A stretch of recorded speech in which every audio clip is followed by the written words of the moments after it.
Adventure bike তো একটা নিতেই হবে। ব্রিটিশ আমলের একটা এয়ারবেস ছিল, মেইনলি দ্বিতীয় বিশ্বযুদ্ধের সময় প্লেনগুলোকে এখানে ল্যান্ডিং করানোর জন্য। এখন এটা পরিত্যক্ত হয়ে পড়ে আছে। নমস্কার। হাওয়ায় পাতাগুলো ঝরে ঝরে পড়ছে, কি অদ্ভুত সুন্দর লাগছে। রাইডটা করে কেমন লাগছে? দারুণ। ফ্রি ডান দিক দিয়ে ট্রেন আসছে, এই শটটা কিন্তু দারুণ। ব্যাটারি কানেকশন থাকে সেটা লুজ হয়ে গেছিল। ওইটা হচ্ছে হাতিদের চলাফেরা দেখার জন্য টাওয়ার। সময় আপডেট 5:24। আজকে আমরা একটা ছোট্ট রাইডে বেরোচ্ছি।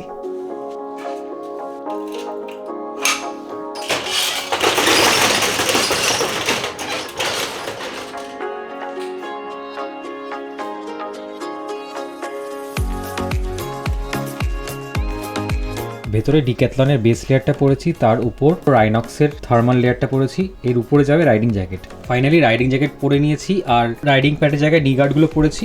বাইরে আমার রাজামশাইও প্রস্তুত। তো নমস্কার, আমি প্রিয় ব্লগার বাবু, সকলকে স্বাগত জানিয়ে শুরু করছি আজকের ব্লগ।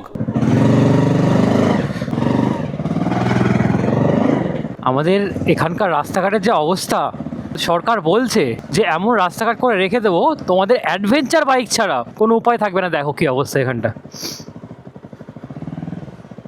যাওয়া যাবে দিক দিয়ে আবার? দেখো বাদিকে কি অবস্থা। অ্যাডভেঞ্চার বাইক তো একটা নিতেই হবে, দেখা যাক কবে নিতে পারি। বাকি দুজন ওইখানে দাঁড়িয়ে আছে। জয়পুর, জয়পুর, বাঁকুড়া জয়পুর জঙ্গল। হ্যাঁ চলো চলো। বুঝতেই পেরে গেছো আমরা কোথায় যাচ্ছি। আমরা যাচ্ছি বাঁকুড়ার জয়পুর জঙ্গল, যেটা আমাদের বাড়ির থেকে 131 কিলোমিটার, 3 ঘন্টা 12 মিনিট গুগল ম্যাপ দেখাচ্ছে। তবে তার থেকে বেশি টাইমও লাগতে পারে। তো আমরা সবাই 5টার সময় উঠেছি, বাট আমি যেহেতু ভিডিও করি 10-15 মিনিট লেট হয়ে যায়, বাট তাও তাড়াতাড়ি করেছি। এরা দুজন দাঁড়িয়েছিল।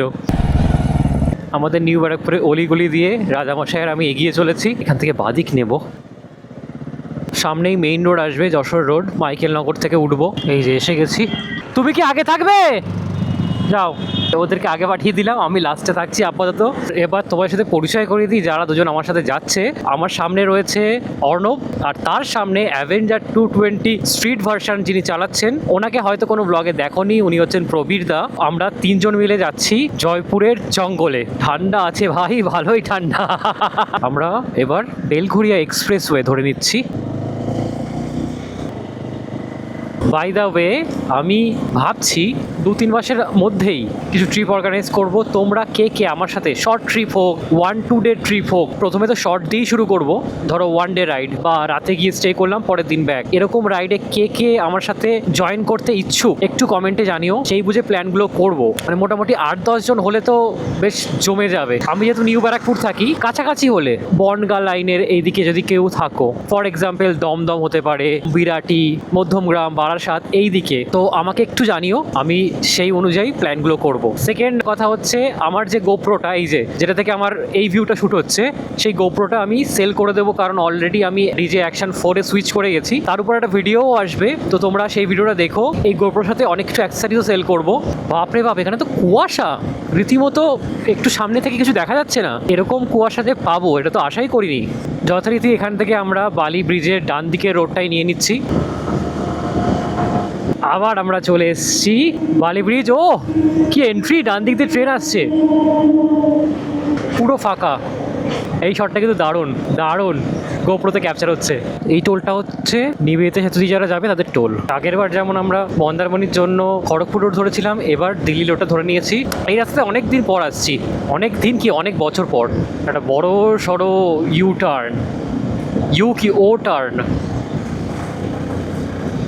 এখান থেকে লেফট নিয়ে নেবো। গুগল ম্যাপ আমাকে লেফটই দেখাচ্ছে, সোজা রাস্তাটা 7 মিনিট স্লো দেখাচ্ছে। এই রোডটার নাম TN Mukherjee road. By the way, আমি কিন্তু এই উইন্টার গ্লাভসটা পরেই সকাল থেকে চালাচ্ছি। এটা ওয়েলিংটন থেকেই নেওয়া এবং বেশ ভালোই ঠান্ডা মানছে। কি শিখালা 70, চম্পাডাঙ্গা 38 কিলোমিটার। আচ্ছা, এই রাস্তাটার নাম হচ্ছে আহিলাভাই হোলকার রোড। আরামবাগ এখান থেকে 58 কিলোমিটার। ইচ্ছা আছে আমাদের আরামবাগে গিয়েই ব্রেকফাস্টটা করব, যদিও আমি বাড়ি থেকে একটা রুটি আর একটু পনিরের তরকারি খেয়ে এসেছি। ওকে, এখান থেকে তারকেশ্বর 40 কিলোমিটার। ভাবছি একবার পুজোটা দিয়েই আসবো, কি বলো তোমরা? বাবা, এত বড় বড় বাম্পার কেন? বালি আছে, দেখে শুনে চালাতে হবে। এটা কি টোল হবে? এরকম টাইপের যে জায়গাগুলো আমি বুঝি না, এগুলো তোমরা যারা দেখছো কমেন্টে জানিও তো। এগুলো কি টোল হওয়ার কথা ছিল, বাট পরবর্তীকালে হয়নি এরকম কোনো ব্যাপার। চম্পাডাঙ্গা এখান থেকে 33 কিলোমিটার, আরামবাগ 55। এটা হচ্ছে চম্পাডাঙ্গা ডানকুনি রোড। এই রে, জোরে চালালেই ঠান্ডা লাগে, এইটাই সমস্যা শীতকালে। আবার তোমাদের দেখাবো কি, উপরে দূরে কুয়াশা, সামনে বাম্পার, কি দেখাবো। ওদিকটাতে ধান ক্ষেত ছিল, উপর দিয়ে সুন্দর কুয়াশা, দেখাতেই পারলাম না এই বাম্পারের চক্করে।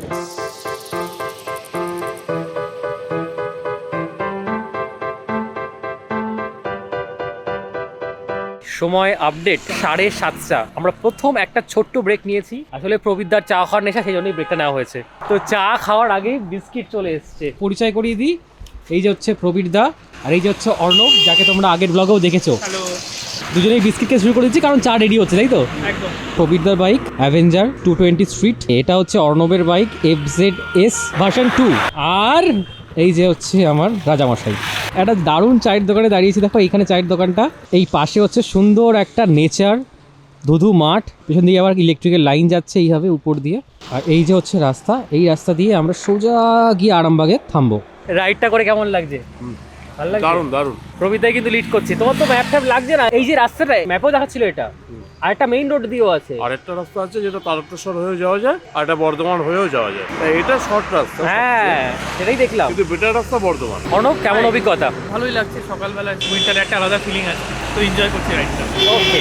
সর্ষে চাষ হয়েছে এখানে, এই দিকে আরো সর্ষে, আর সাথে আরো কিছু সবুজ শাকসবজি চাষ হচ্ছে, যেটা বুঝতে পারছি না, কুয়াশায় হরাইজনটা দেখা যাচ্ছে না। আর এখানে প্রচুর বক, কিন্তু এখানে তো মাছ পাওয়া যায় না, বক কি খায় এখানে? এই রোডটা আরামবাগ কলকাতা রোড। রোডটা বেশ চওড়া, কিন্তু মাঝে মাঝে খুব হাই বাম্পার আছে, আর এই রকম ইট দিয়ে দেখো কিছু কিছু জায়গা মেরামতি করা।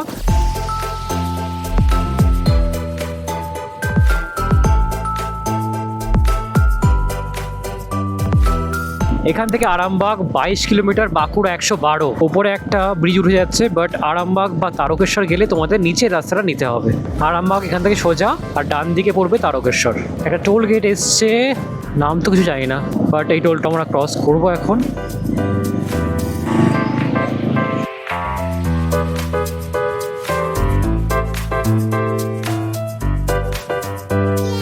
আরামবাগ ঢোকার আগের 15 থেকে 20 কিলোমিটার রাস্তার মধ্যে না অনেক খারাপ রাস্তা রয়েছে। এটা তো ভালো, এর আগে আমরা যেসব রাস্তা পেরিয়ে আসলাম, কি বলবো, একটুখানি ভালো রাস্তা, আবার দেখো। আর একটু আগে একটা রাস্তা এমন ছিল যেখানে পুরো সারাক্ষণ ভাইব্রেশনই হয়ে যাচ্ছে, কেঁপে কেঁপে কেঁপে কেঁপে এগোচ্ছি। রাস্তাটা শর্ট হলেও গাড়ি তো জোরে চালাতে পারছি না, অলমোস্ট একই টাইমই লেগে যাবে। আরামবাগ পৌরসভা থেকে স্বাগত জানাচ্ছে, রামকৃষ্ণদেব এবং সারদা দেবীর ছবি দেওয়া ছিল। আরামবাগ ঢুকতেই রাস্তায় কিন্তু একটু জ্যাম হয়ে গেছে। চলো চলো চলো। উনি আবার হাত দেখাচ্ছেন ভিডিওর জন্য। এখানে অনেক ফলের দোকান দেখতে পাচ্ছি। আরামবাগ থেকে কে কে এই ব্লগটা দেখছো তারা কমেন্ট করো। ফাইনালি আমরা একটা ব্রেক নিয়েছি, ব্রেকফাস্ট ব্রেক। আরামবাগে এরকম একটা সুন্দর ধাবা পেয়ে যাবো ভাবতে পারিনি। ক্রেডিট গোস টু প্রবীরদা, মানে ওনার চোখ ভালো, সুন্দর দেখে দেখে উল্টো ফুটেছিল এইদিকে। রাস্তাটা ওরকম যাচ্ছে তো আমরা ওই ফুট দিয়ে চলছিলাম, আর এই ধাবাটা কিন্তু উল্টো ফুটে, তাও ঠিক দেখে দেখে প্রবীরদা দাঁড় করিয়েছে।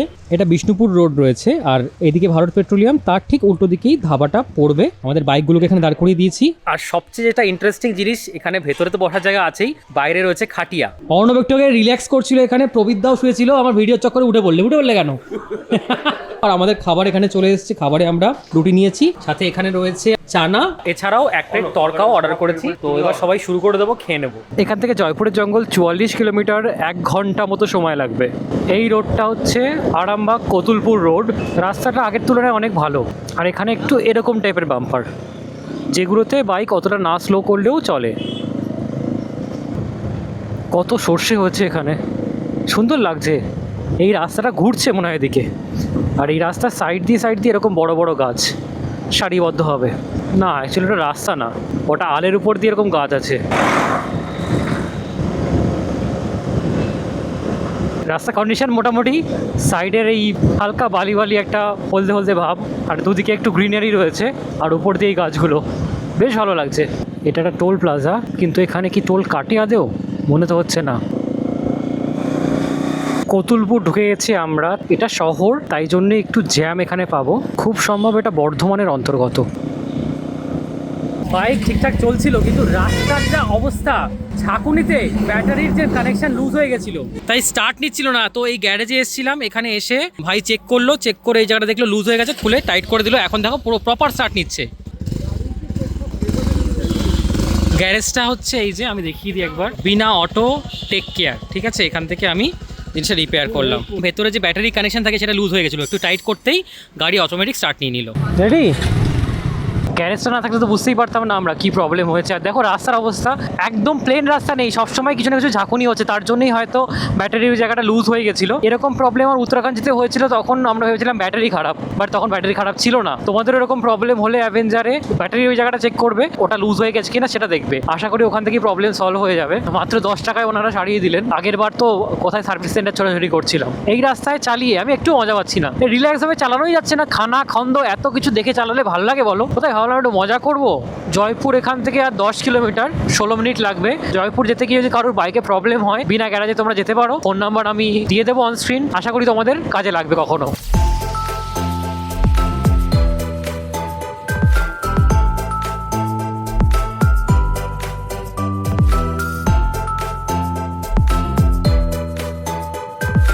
এইবার সামনে থেকে শুরু হচ্ছে জয়পুরের জঙ্গল। বাহ, এই রাস্তাটাও সুন্দর, আর এখানে আসলে একটা অদ্ভুত সুন্দর অনুভূতি আমার হয়। বারবার এখান দিয়ে বাইক চালানো যায়, ঠিক আছে? এত সুন্দর। এই যেখানে অনেক বাইকাররা ছবিও তুলছে, আমরাও ছবি তুলবো। অসাধারণ। সামনে তো সবাই হাত ফাত তুলে দিচ্ছে, ওটা বেশি লোক আসেনি, না হলে না একটু রিল ফিলও বানাতাম। প্রবীরদা বলছে আমি হাত ছেড়ে চালাচ্ছি, তার ভিডিও হচ্ছে তো। দারুণ। অনেকদিন পর এসছি, বাট খুব ভালো লাগছে। শীতকাল বলে কিছু পাতা সবুজ, কিছু পাতা হলুদ বা কমলা। অন্য অনেক জায়গায় গেছি, এই জায়গাটার প্রতি একটা আলাদাই মায়া আছে। আমি চাই তোমরা সবাই, মানে যারা আমার ভিডিও দেখো, তাদের সাথে একবার জয়পুর ফরেস্ট আসি, 8-10 জনের গ্রুপ নিয়ে। তো তার জন্য অবশ্যই কমেন্ট করো তোমরা কারা কারা আসতে চাও। তোমাদেরকে কথা দিচ্ছি, নেক্সট একবার আমার অ্যাডভেঞ্চার বাইক নিয়ে তো আমি আসবোই, আর প্রচুর রিল বানাবো। আর এখন প্রচুর শর্টসও দিচ্ছি, সেগুলোও দেখতে পারো। তার জন্য ইনস্টাগ্রাম, ইউটিউব 2 জায়গাতেই আমাকে ফলো রাখতে পারো। ইভেন ফেসবুক পেজেও আমি অনেক অ্যাক্টিভ, ব্লগার বাবু নামে পাবে। সব জায়গায় একবার চেক করো, যেটা তোমাদের সুবিধা সেখানেই আমাকে দেখতে পারো। আর এখানে যেহেতু আলো ছায়া আছে না, একটু ঠান্ডা ঠান্ডা লাগছে, বেশ ভালোই। আর এবার তো আমি এনডি ফিল্টার ইউজ করছি, আশা করি খুব সিনেমাটিক একটা ভিডিও তোমরা পাবে। কেমন লাগছে এই অ্যাঙ্গেলটা তোমরা জানিও কমেন্টে। একটা ছোট্ট খাল আছে, সেটা ক্রস করেই বাঁ দিকে ব্রিটিশ আমলের যে রানওয়েটা ওটা পড়বে, এয়ারবেস, ওখানেই আমরা যাব। উফ, হাওয়ায় পাতাগুলো ঝরে ঝরে পড়ছে, কি অদ্ভুত সুন্দর লাগছে। এই সময় আসার মজাই আলাদা, পুরো সিনেম্যাটিক। এই যে এইখান থেকেই বাঁ দিকে রাস্তাটা নিতে হবে, এইখানে একটা খাল মতো আছে। চলো, এই বাঁ দিক দিয়ে খালটা, জাস্ট খালটা ক্রস করবে, বাঁ হাতে যে রাস্তাটা সেটা তোমরা নিয়ে নেবে। আমার তো মনে হচ্ছে মেইন রোডগুলোই খারাপ, এইসব রাস্তা অনেক তার তুলনায় ভালো, বাট একটু খারাপ আছে এখানেও। এই রাস্তাটাও কিন্তু অপূর্ব। উফ, এইরকম টাইপের একটু হালকা অফরোড অনরোড রাস্তা দিয়ে স্যাডলিং করতে খুব ভালো লাগে। আনফর্চুনেটলি এই বাইকে করা যায় না, বাট ভেবেই আনন্দ লাগছে আমার। আর এই গাছগুলো এত রং বেরঙের, তার জন্য আরও ভালো লাগছে। যারা গাড়ি নিয়েও এসেছো জয়পুরের জঙ্গলে, একটাই রিকোয়েস্ট, একবার বাইক নিয়ে এসো, অসাধারণ একটা অভিজ্ঞতা নিয়ে ফিরবে। তবে রাস্তায় কিন্তু বেশ গ্র্যাবেল আছে, ছোট ছোট পাথর আছে, তো একটু আস্তে আস্তেই চালিও। দেখো এখানেও কতগুলো পাথর। ছোট্ট একটা রেল লাইন যেটাকে ক্রস করতে হবে, পুরো লাল মাটির। এখানে মনে হয় না ট্রেন চলে, বাট তাও আমি দেখে নিচ্ছি দুদিকটা। না, একটা ছোট্ট ব্রিজ আছে খালটার উপর দিয়ে, আর এটা পুরো লাল মাটির জায়গা। অর্ণব এসেছেন, এই রাস্তাটাই বলছিলাম, খুব সুন্দর। এই যে 2বার ট্রেন যায়, প্রবীরদা বলছে। কামান কামান কামান। হাতিদের চলাফেরা দেখার জন্য টাওয়ার, ওইটা হচ্ছে হাতিদের চলাফেরা দেখার জন্য টাওয়ার। আচ্ছা, একসময় এখান থেকে হাতি পারাপার হতো, হুম, তখন ট্রেনটাকে দাঁড় করানোর জন্য টাওয়ারের মাথায় মশাল হাতে নিয়ে লোক থাকতো। আচ্ছা, যখন হাতি পারাপার করতো, মশাল দেখিয়ে ট্রেনগুলোকে দাঁড় করানো হতো, যাতে হাতিগুলো চলে যাওয়ার পরে ট্রেনটা আবার যেতে পারে। বাহ। কিন্তু এখন হাতি কমে যাওয়ার জন্য এখানে আর কেউ থাকে না। ওকে, এখান থেকে রাস্তাটা দুটো ভাগে ভাগ হয়। প্রবিতা তো ডান দিক নিয়ে নিল, আমি জানি না কোন দিকটা দিয়ে যেতে হবে, ভুলে গেছি। আচ্ছা, দুটো গিয়ে আবার এক জায়গায় মিশে যায়। মনে পড়ছে না আগে এরকম ধুলো ধুলো ছিল কিনা, এখন তো বেশ ভালোই ধুলো।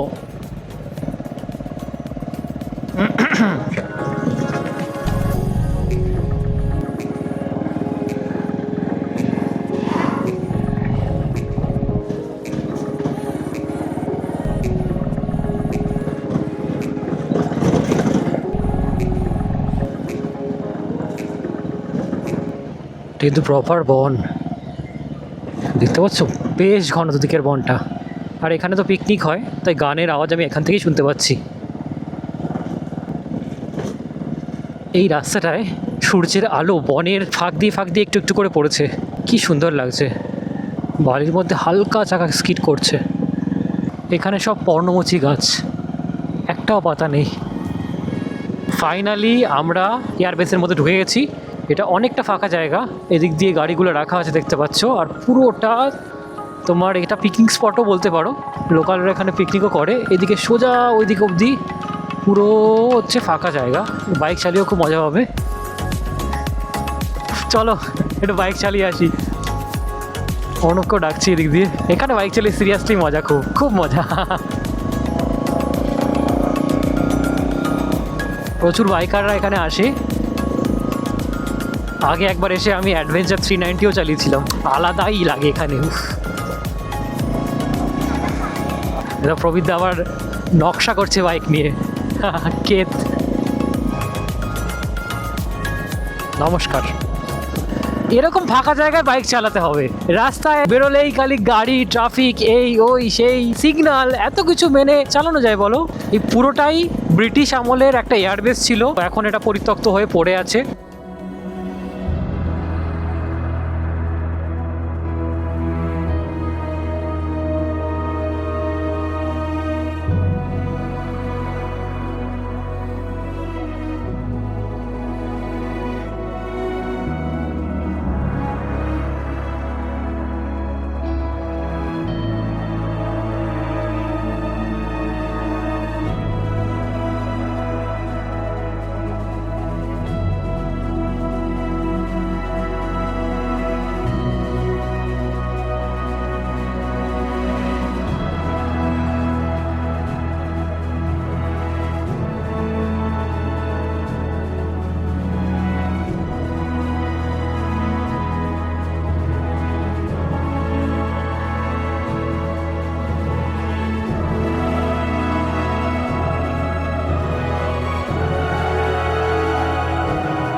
এই মুহূর্তে আমরা জয়পুরের এয়ারফিল্ডের মধ্যেই রয়েছি। বাইকগুলোকে এই সাইডটাতে পার্ক করে দিয়েছি। আমরা একটু পেছন দিকে এসেছি কারণ সামনের দিকে প্রচুর লোক আছে, গ্যাঞ্জাম বেশি। এই জায়গাটা একটু নিরিবিলি, চারিদিকে লোকের সংখ্যা খুবই কম। এখানকার হিস্ট্রিটা তোমাদেরকে বলি, এটা 1942 সালে তৈরি করা হয়েছিল, মেইনলি দ্বিতীয় বিশ্বযুদ্ধের সময় প্লেনগুলোকে এখানে ল্যান্ডিং করানোর জন্য, যুদ্ধের মাঝখানে। অন্যদিকে আবার টেস্ট রাইড নিয়ে আসলো। এটা মোটামুটি 1.7 কিলোমিটার লং। দ্বিতীয় বিশ্বযুদ্ধের পর কিন্তু এটার খুব একটা ইউজ করা হয়নি, তারপর থেকে এটা পরিত্যক্ত। আর এখন লোকে এখানে ঘুরতে আসে, পিকনিক করে। বাকি এখানের সিনিক বিউটিটা কিন্তু অসাধারণ। প্রবিদাকে আমরা নিয়ে নিচ্ছি। প্রবিদা, কেমন লাগলো? অসাধারণ, খুব সুন্দর, দারুণ জায়গা। সবাইকে বলবো একবার করে এসে ঘুরে যেতে। একদম। তুমি কবার ঘুরেছো? আমি এনে 7 থেকে 8 বার তো আসা। আমার 3 নম্বর বার। আবারও আসবো। হ্যাঁ, আবারও আসবো। আর তোমাদেরকে যেটা বললাম, তোমরা কমেন্ট করো কারা কারা আমার সাথে ট্রিপ করতে চাও, তাদেরকে নিয়ে একটা জয়পুর ট্রিপ তো করতেই পারি। ঠিক আছে, মজা হবে, এরকম ওয়ান ডে ট্রিপই করবো। আর এদিকে অর্ণব চলে এসছে। হ্যালো, কেমন অভিজ্ঞতা আজকের? আজকে এসে খুব ভালো লাগছে। প্রথমবার ব্লগার বাবুর সাথে ট্রিপে এসেছি, সেটা একটা স্পেশাল দিন অবভিয়াসলি। এবং জায়গাটা খুবই সুন্দর লাগলো। আমি আবার আসবো এখানে। First time? এটা আমার ফার্স্ট টাইম এখানে আসা হয়েছে, এবং পরে আবার টিম নিয়ে আসবো। একদম। জায়গাটা এরকম একটা ভিউ, আর কি বলবো, জায়গাটা খুবই সুন্দর। আমরা বেশ অনেকক্ষণ এখানে টাইম কাটাচ্ছি, শর্টস করছি, স্টোরি নিচ্ছি, সবকিছু নিচ্ছি। ইনস্টাগ্রাম হ্যান্ডেল আমি দিয়ে দেবো, তোমরা ফলো করতে পারো। ঠিক আছে, ফাইনালি জয়পুর জঙ্গলকে বিদায় জানানোর পালা। এই রাস্তাটা আমাকে বরাবর উৎসাহিত করে। বর্ধমান হয়ে বাড়ি ফিরবো, তাই ওই দিকে এগোচ্ছি। সামনে কোনো ধাবা থেকে লাঞ্চ করে বাড়ির দিকে রওনা দেবো, কারণ আরামবাগের রাস্তা এতটা খারাপ, ওই রাস্তা দিয়ে অন্ধকার হয়ে গেলে বাইক চালাতে অসুবিধা হবে। আরেকবার নাচো ও প্রবিদা, আরেকবার ডানাগুলো মেলো। অসাধারণ। এই সামনেই হয়তো জঙ্গলটা শেষ হয়ে যাচ্ছে। ইয়েস, বাট রাস্তাটা ঢেউ খেলিয়ে নেমে আবার উঠেছে। ওই দেখো প্রবীরদা ডানা মেলে নাচছে। আমি পাখি হয়ে গেছি। অলরেডি ল্যান্ডস্কেপ বদলে গেছে। এগুলো কিন্তু কাশফুল নয়, খুব সম্ভব এগুলোকে ঘাসফুল বলে। সময় আপডেট এখন 4টে। ফাইনালি আমরা একটা খাওয়ার জায়গা খুঁজে পেয়েছি। এটা হচ্ছে ব্রাদার্স রেস্টুরেন্ট। বাইকগুলো ওই দিকে পার্ক করে দিয়েছি, 1, 2, 3টে। বাকি 2 মহারথী এদিকে বসে আছেন খাবারের অপেক্ষায়। সুন্দর। প্রবীরদা খাচ্ছে বিরিয়ানি, আর আমাদের জন্য রয়েছে পেটাই পরোটা সাথে কষা মাংস। খেয়ে দিয়ে বর্ধমানের রাস্তা দিয়ে আমরা বাড়ির দিকে যাব। এই ব্লগটা আমি এখানেই শেষ করছি। যদি তোমাদের কোনো কারণে ভালো লাগে একটা লাইক করতে পারো, আমার চ্যানেলটাকে সাবস্ক্রাইব করতে পারো, আমার অন্য ভিডিওগুলো দেখো। তোমার সাথে দেখা হচ্ছে এরকম অন্য কোনো একটা ব্লগে। ততক্ষণের জন্য সবাই ভালো থেকো, টাটা। তুমি যা এসছো ওইভাবে, ও বাবা এরকম এরকম এরকম। এই জিনিসটা একটু অনেক ভিডিওতে বলো না আমার এখান থেকে। এতক্ষণ ধরে কি করছিলাম? এটা না মানে এটা তো বড় ভিডিও হচ্ছে, এটাতে শর্টস তোমাকে অনেকে দেখবে, তুমি পপুলার এই ধরো, হবে তো? জায়গাটা আটকে নি, হবে তো? দেখা যাবে না। এই জায়গাটা কোনোবার দাঁড়াই না, বুঝলে? কোনো দেরি না করলে এটা হতো না কিন্তু। প্রবীরদা এখানে পরে নিতে পারতে গ্লাভসটা। আমি তো পড়ছি ভাই।